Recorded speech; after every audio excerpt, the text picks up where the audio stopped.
यानी कि यूपी के मुख्यमंत्री योगी आदित्यनाथ जी ने 2025 में कुंभ का मेला लगने वाला है प्रयागराज के अंदर, और उसमें गैर हिंदू की एंट्री बैन कर दी है। महाकुंभ मेला बिजनेस के लिए नहीं लगाया जाता। हाँ। वो आस्था का प्रतीक है। हाँ, लेकिन यहाँ पर धर्म और मानवता दोनों को डिफरेंशिएट नहीं किया जा रहा है। नहीं, ये मानवता का, देखिए ये कोई पॉलिटिकल पार्टी का इवेंट नहीं है। हाँ। अगर पॉलिटिकल पार्टी का इवेंट होता तो उसमें सेक्युलरिज्म ठीक रहता है। धीरेन्द्र शास्त्री दोगले आदमी है। हाँ। धीरेन्द्र शास्त्री देखिए, वो आदमी दुबई में जाके वो वहाँ इस्लाम धर्म का प्रचार करता है, यहाँ हिंदुओं का बेवकूफ बना रहा है। अब यतीनानंद स्वामी जी ने उनका पूरा धर्म परिवर्तन किया है, है ना। आज वो हिंदू हो गए हैं, त्यागी हो गए हैं। तो अगर आना है तो वेलकम है, कौन मना कर रहा है। ऐसे लोगों की वजह से पाखंड चरम बिंदु पर चलता जा रहा है। हिंदू धर्म का जो खतरा, जो कहते हैं ना हिंदू खतरे में, पक्का वाला बिजनेस बना रखा है इन्होंने धर्म को धंधा बना दिया है, जबकि सनातन धर्म एक पद्धति है, एक सिस्टम है। नमस्कार, मैं हूं आपके साथ रंजीतार और आप देख रहे हैं RL TV इंडिया। तो मेरे साथ उपस्थित हैं हितेश द्रोड़ा, जो कि विशाल हिंदू सेना के प्रवक्ता हैं। नमस्कार जी। नमस्कार जी। कैसे हैं आप? मैं ठीक हूँ, और आप? जी मैं भी अच्छा हूँ। हम लोग आज बात करने वाले हैं यानी कि यूपी के मुख्यमंत्री योगी आदित्यनाथ जी ने 2025 में कुंभ का मेला लगने वाला है प्रयागराज के अंदर, और उसमें गैर हिंदू की एंट्री बैन कर दी है। तो क्या ये सही किया है या गलत किया है, क्या लगता है आपको? देखिए, महाकुंभ जो है वो सत्य सनातन धर्म वालों का एक फेस्टिवल है। हाँ। और वो फेस्टिवल एक तरह से सेक्युलर फेस्टिवल नहीं है। हाँ। जैसे अगर मेरे घर में कोई फेस्टिवल हो तो उसमें मैं डिसाइड करूंगा कि उस फेस्टिवल में कौन आना चाहिए। तो वैसे ही जो सनातन धर्म वाले लोग हैं उनका जो फेस्टिवल है ये महाकुंभ, तो इसमें वो डिसाइड करेंगे कि इसमें कौन आना चाहिए कौन नहीं। अच्छा। तो ऐसा नहीं है कि इसमें कोई भी आना चाहिए। हम खुद इसका समर्थन करते हैं, उनका ये डिसीजन बहुत अच्छा है।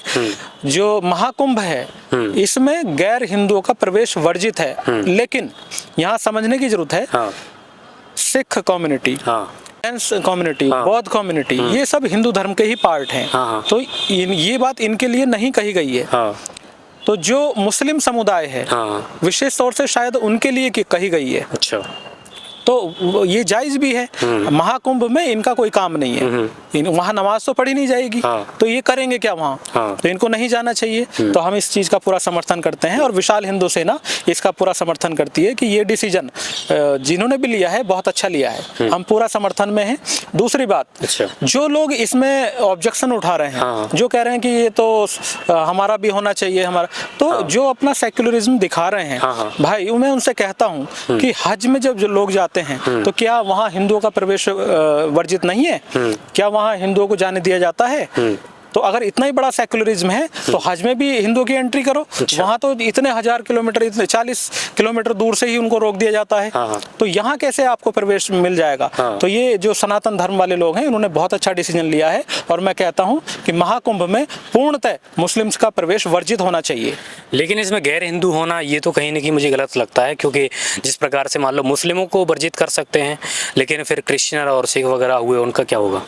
देखिए, सिख धर्म तो हिंदू धर्म का पार्ट है, बौद्ध धर्म भी हिंदू धर्म का पार्ट है, जैन धर्म है वो भी हिंदू धर्म का पार्ट है। तो ये कि कोई वर्जित नहीं है। अच्छा। और इसीलिए अगर हम संविधान पढ़ते हैं तो संविधान में ये सब मेंशन है कि कौन किसका पार्ट है, तो उनको कोई दिक्कत नहीं है इसमें। हाँ, जो मुस्लिम समुदाय वाले लोग हैं, क्योंकि वो अपने हज में नहीं जाने देते, तो ठीक है, हिंदुओं का जो फेस्टिवल है, जो महाकुंभ है, उसमें कौन जाएगा कौन नहीं जाएगा, वो हिंदू महासभा या हिंदू संगठन, सनातन संगठन, वो इसमें डिसीजन उनका सही है, और पूर्णतः प्रवेश वर्जित होना चाहिए। लेकिन यहाँ पर धर्म और मानवता दोनों को डिफरेंशिएट नहीं किया जा रहा है। नहीं, ये मानवता का, देखिए ये कोई पॉलिटिकल पार्टी का इवेंट नहीं है।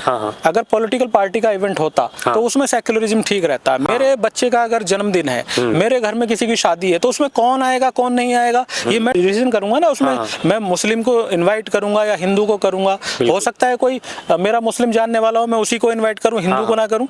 तो ये इस तरह से होता है। तो वैसे ही महाकुंभ जो है वो हिंदुओं का पर्व है, सनातन धर्म वालों का पर्व है।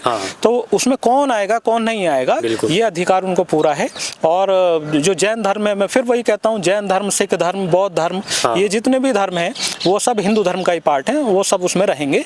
और ऐसा निर्णय इनका बहुत अच्छा है। लेकिन जिस प्रकार से मुस्लिम कम्युनिटी इसके लिए काफ़ी ज़्यादा विरोध कर रही है, क्योंकि उनको एंट्री नहीं दे पा रहे हैं, और उनकी कई सारी समस्याएं हैं हैं, आगे डिस्कस करते हैं, लेकिन वो जो विरोध कर रही है उस पर आप क्या उनको सांत्वना देना चाहोगे? मैं सांत्वना यही चाहूंगा, भाई आप अपना घर संभालो, दूसरे घर में झांक क्यों रहे हो? हाँ हाँ। अबे तो हम तुम्हारे हज करने तो नहीं जा रहे। हाँ हाँ। वहाँ हम कुछ नहीं जा रहे, ना ही जाने दिया जाता। हाँ। अगर कोई व्यक्ति जाना भी चाहे तो वो नहीं जा सकता। हाँ हाँ। और अगर जाना चाहे तो पहले उसको धर्मांतरण कराया जाता हाँ है। हाँ। और तब भी पता नहीं जाने दिया जाएगा या नहीं दिया जाएगा। हाँ। बहुत कुछ इनके यहाँ रूल्स रेगुलेशन है, तो ये अपना घर संभाल लें। हाँ। दूसरे घर में झांकने की जरूरत क्या है? हाँ। यहाँ क्या होगा, यहाँ हम लोग डिसाइड करेंगे, हमारा सनातन धर्म के लोग डिसाइड करेंगे। तो बहुत अच्छा निर्णय है इनका। मुस्लिम धर्म काहे को नाराज हो रहे हैं? हाँ। मतलब मेरे घर में क्या रोटी बनेगी वो मैं डिसाइड करूंगा ना, इनके क्यों तिल मिला रहे हैं लोग? तो इनको सोचना चाहिए, समझना चाहिए। लेकिन मुस्लिम धर्म इस वजह से भी शायद नाराज हो रहा है कि जिस प्रकार से उनका बिजनेस चलता है हिंदुओं के त्योहारों में, हिंदू के किसी भी फेस्टिवल या फिर कोई ऐसी प्लेस हो जहाँ पर काफ़ी धार्मिक चीज़ें होती हैं, और कई सारी ऐसी जगह हैं जहाँ पर मुस्लिम जो अपनी बिजनेस करते हैं, और जिस प्रकार से प्रयागराज में अभी कुंभ का मेला लग रहा है तो वहाँ पर उनका बिजनेस नहीं हो पाएगा, क्या ऐसा लगता है इस वजह से कर रहा है? देखिए, महाकुंभ मेला बिजनेस के लिए नहीं लगाया जाता। हाँ। वो आस्था का प्रतीक है। हाँ। है ना, उसमें एक आस्था होती है। हाँ। यहाँ धंधा नहीं होता है, ये आस्था के लिए लगाया जाता है। हाँ। तो ये काहे को इसमें बिजनेस करने के लिए आ रहे हैं? हाँ। और अगर बिजनेस करना है तो बहुत सारी मार्केट पड़ी है, वहाँ अपना बिजनेस करो ना। हाँ। कौन मना कर रहा है इनको? दुकानें लो, कहीं भी लो, लेकिन किसी की धार्मिक परंपरा में क्यों घुस रहे हो? और वैसे भी इनको एक चीज मैं और बताना चाहूंगा, जितने भी हमारे मुस्लिम संप्रदाय के लोग हैं, कि उनको खुद भी नहीं जाना चाहिए। क्यों? कुछ भी अगर गड़बड़ हो जाती है और वहाँ एक दो भी अगर पकड़ा जाता है तो पूरी मुस्लिम कम्युनिटी बदनाम हो जाती है। तो इनको खुद भी दूर रहना चाहिए। लेकिन इनको भी अगर घुसने की आदत है तो फिर ये खुद भोगेंगे। फिर बाद में अगर कुछ भी होता है तो फिर इनको झेलना पड़ता है। इसलिए कई जगह लोग पकड़ के मारे जा रहे हैं, क्योंकि ये घुसते क्यों हैं। और दूसरा, जैसे कि अभी ढाबों का नाम था, कई वैष्णव ढाबा, मैं खुद एक्सपीरियंस किया है कई जगह कि नाम को लिखा है वैष्णव ढाबा, शिव ढाबा, और उसको मुस्लिम लोग चला रहे हैं। अच्छा। तो क्या किसी हिंदू की दुकान किसी सलमा बेगम के या किसी मौलाना के नाम पे है? नहीं, ऐसी तो कोई तो नहीं। भारत की जो संस्कृति है, जो परंपरा है, उसमें ये घुसते क्यों है? बिल्कुल। फिर अगर घुसना ही है तो पूरी तरीके से घुसो। जैसे कि जो वक्फ बोर्ड के अध्यक्ष थे, वो यतीनानंद, पक्का वाला बिजनेस बना रखा है इन्होंने। इन्होंने धर्म को धंधा बना दिया है, जबकि सनातन धर्म एक पद्धति है, एक सिस्टम है। विचारधारा अपने घर में रख के आओ ना। और कुछ समय पहले ही, अभी 2 दिन पहले, धीरेन्द्र शास्त्री बागेश्वर धाम के, उन्होंने 1000 लोगों का धर्म परिवर्तन कराया है उनके कार्यक्रम में। धीरेन्द्र शास्त्री दोगले आदमी है। हाँ। धीरेन्द्र शास्त्री देखिए, वो आदमी दुबई में जाके वो वहाँ इस्लाम धर्म का प्रचार करता है, यहाँ हिंदुओं का बेवकूफ बना रहा है। और सूचना देखिए, आप पत्रकार बंधु, आप भी रिसर्च कीजिएगा। कुछ सूचनाएं ऐसी पड़ी हुई है नेट पे कि उनकी कोई बहन भी दुबई के यहाँ है ना। तो वो दोगला आदमी है, और वो बहनों को, माताओं बहनों को कहता है कि जिसके सिंदूर नहीं लगा उसका प्लॉट खाली है, बहनों को प्लॉट बोलता है। तो वो गंदा आदमी है। मैं तो उसका विरोध करता हूं, और ऐसे व्यक्ति को जेल में डाला जाना चाहिए। ऐसे लोगों की वजह से, सनातन धर्म का, सनातन धर्म को गंदा करने वाले ये इस तरह के लोग हैं। तो ये बहनों को प्लॉट बोलता है, ये इसकी माँ प्लॉट होगी, इसकी बहन प्लॉट होगी, ये हमारी बहन बेटियों को, गरीब को, उनको प्लॉट बोलता है।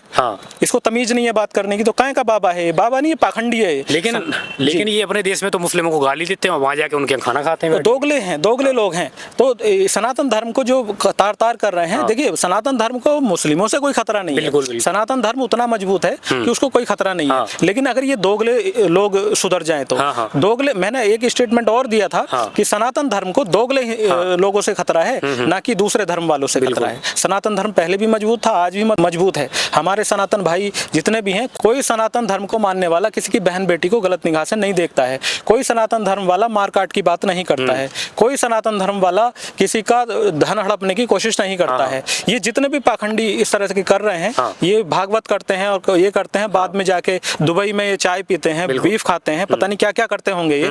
माताओं बहनों को, हमारे देश की मातृभूमि को गंदा कर रहे हैं। माताओं बहनों को ये प्लॉट बोल रहे हैं। भाई, माता बहनें बेची थोड़ी जाती हैं, प्लॉट तो बेचे जाते हैं। तो उनको प्लॉट बोल रहे हैं, ये अपमानित कर रहे हैं हमारी माताओं को। तो ये दोगले लोग हैं, इन पर शिकंजा कसना चाहिए। और अगर मैं पावर में आ गया तो इसको वहीं भेज दूंगा जहां से आया है। क्या इन लोगों की वजह से जो है हिंदुओं और मुस्लिमों को जो पावर मिल रही है, इन्हीं लोगों की वजह से? अरे ये के बात करते हैं। हाँ, ये जो धीरेन्द्र शास्त्री है, ये जो है मुस्लिम पोषित आदमी है। इसकी जेब में जब पैसा नहीं रहता, दुबई भाग जाता है अपने काका के पास। वहाँ पता नहीं क्या क्या करता होगा, लंगोटी हिला के। तो बाद में जब यहाँ आ जाता है, यहाँ हिंदुओं का बेवकूफ बना रहा है, वहाँ मुसलमानों का बेवकूफ बना रहा है। तो अब जिस दिन मारेंगे ना, दोनों लपेटेंगे इसको। क्या ये इनका बिजनेस है एक टाइप का? पक्का वाला बिजनेस बना रखा है इन्होंने। इन्होंने धर्म को धंधा बना दिया है, जबकि सनातन धर्म एक पद्धति है, एक सिस्टम है, जो कि एक वसुंधैव कुटुंबकम की बात करने वाले लोग हैं और सबके अच्छाई की बात करने वाले लोग हैं। लेकिन ऐसा नहीं है, इसका मतलब ये नहीं है हम सबकी अच्छाई की बात करते हैं तो कोई हमारी बुराई कर दे, हमारा सत्यानाश कर दे, उसकी रक्षा करने के लिए भी हमें तत्पर रहना चाहिए। लेकिन ये तो जो माताओं बहनों को प्लॉट कह रहा हो वो कैसा आदमी होगा बताओ। बिल्कुल। तो इसको भरसक माफी मांगनी चाहिए और इसको जो है ना सजा मिलनी चाहिए इस बात की। लेकिन इसमें गवर्नमेंट तो कोई कार्रवाई नहीं कर रही है, ना ही उनके बयानों को लेकर वैसे भी बहुत कंट्रोवर्सी चलती रही, लेकिन कोई कार्रवाई नहीं हुई। गवर्नमेंट देखिए, गवर्नमेंट क्या है कि गवर्नमेंट को अपने वोट बैंक भी बचा के रखना है। वो गवर्नमेंट उस तरह से तरीका, उसका जो सिस्टम है वो बहुत कुछ देख रही है। वो देख रही है इनके पंडाल में इतने लाख लोग आ रहे हैं, अगर हम इनको कुछ भी कहेंगे तो हमारा वोट बैंक कट जाएगा। लेकिन हम लोग हैं, हम सनातन धर्म के रक्षक हैं, है ना, हम लगातार उनके प्रचारक हैं और हम इस बात को उठाएंगे क्योंकि हमें इनसे वोट नहीं चाहिए। हमारा कोई लालच नहीं है, हम क्रांतिकारी लोग हैं, बहुत सारे क्रांतिकारी लोग हैं देश के अंदर, हम लालची नहीं है। तो ये जो दरिंदे भेड़िए इस तरह के पाल रखे हैं ना, हमारे माताएं बहनें पता नहीं वहाँ बैठ के सुनती क्या है। इसके तो पंडाल में जाना बंद करना चाहिए। बिल्कुल। वहाँ पता नहीं क्या सुनती है, वहाँ ये गंदी गंदी बात करता है, कहता है कि पता नहीं क्या क्या बोलता है और मैं इस मंच से बोल भी नहीं सकता उस तरह की। धीरेन्द्र शास्त्री जिस प्रकार से पाखंड फैला रहे हैं देश के अंदर और जो बातें करके या फिर किसी के बारे में कुछ बातें निकाल के या जो भी जिस प्रकार से वो पर्ची बनाते हैं, क्या वो सही लगती है आपको? कुछ नहीं, ड्रामा है, ढकोसला है। अच्छा। अपना भविष्य खुद नहीं बता सकते वो। अपना पास्ट उनको पता नहीं है ना, तो दूसरे का क्या बताएंगे। इतने बड़े एस्ट्रोलॉजर नहीं है। ये तो जो जादू दिखाने वाले गली मोहल्लों में आते हैं ना, वो इनसे अच्छा कर देंगे, मजमा लगा देंगे वो। तो इससे ज्यादा कुछ नहीं है। बस ये है कि जो भाजपा सरकार है उसने कहीं ना कहीं संरक्षण दे रखा है इनको, तब तक इनकी डंका बोल रहा है। ऐसे लोगों की वजह से पाखंड चरम बिंदु पर चलता जा रहा है। हिंदू धर्म का जो खतरा, कहते हैं ना हिंदू खतरे में है, सनातन धर्म खतरे में, तो सनातन धर्म जो खतरे में वो ऐसे ही लोगों की वजह से है। धीरेन्द्र शास्त्री जैसे लोग, जो धीरेन्द्र शास्त्री जैसे लोगों की वजह से है। तो सनातन धर्म में जैसे अभी प्रयागराज में ही बात पे आ जाते हैं, प्रयागराज में जो कुंभ लग रहा है उस कुंभ के बारे में अभी तक ना तो कोई बयान आया उस धीरेन्द्र शास्त्री का अभी तक। लेकिन अगर बात की जाए तो दोनों पक्ष की मुंह देख के जैसे बात करते हैं ये, वो दोगले व्यक्ति हैं। तो उसमें भी ये दोगलागिरी कर देंगे अगर ऐसे होगा तो। बिल्कुल। वो देखेंगे कि क्या बोलना है, जिससे बेनिफिट होगा वो चीजें बोलेंगे। अगर उनको लगेगा कि हमें मुसलमानों की तारीफ करनी है तो वो कर देंगे वो, उनको लगेगा हिंदू की तारीफ करनी है वो कर देंगे वो। तो जिससे उनको बेनिफिट लगेगा, जहां से चंदा ज्यादा आ जाएगा, चंदा खाने वाले लोग हैं, इससे ज्यादा थोड़ी है कुछ। ये दुबई में जाके चंदा ले लेते हैं, वहाँ शेख की बिरयानी खा लेते हैं, पता नहीं क्या क्या चाट लेते हैं वहाँ।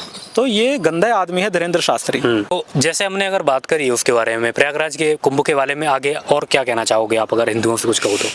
हिंदुओं से मैं यही अपील करूंगा कि जो प्रयागराज में महाकुंभ लगने जा रहा है तो सभी को इसकी बधाई, और सभी लोग कोशिश करें कि हर व्यक्ति उसमें जाएं और सनातन धर्म को आगे बढ़ाएं। धर्म है, ये धंधा नहीं है। वहाँ दुकान लगाने के लिए नहीं जाना है, वहाँ हमारी आस्था है, वहाँ हमारा धर्म है।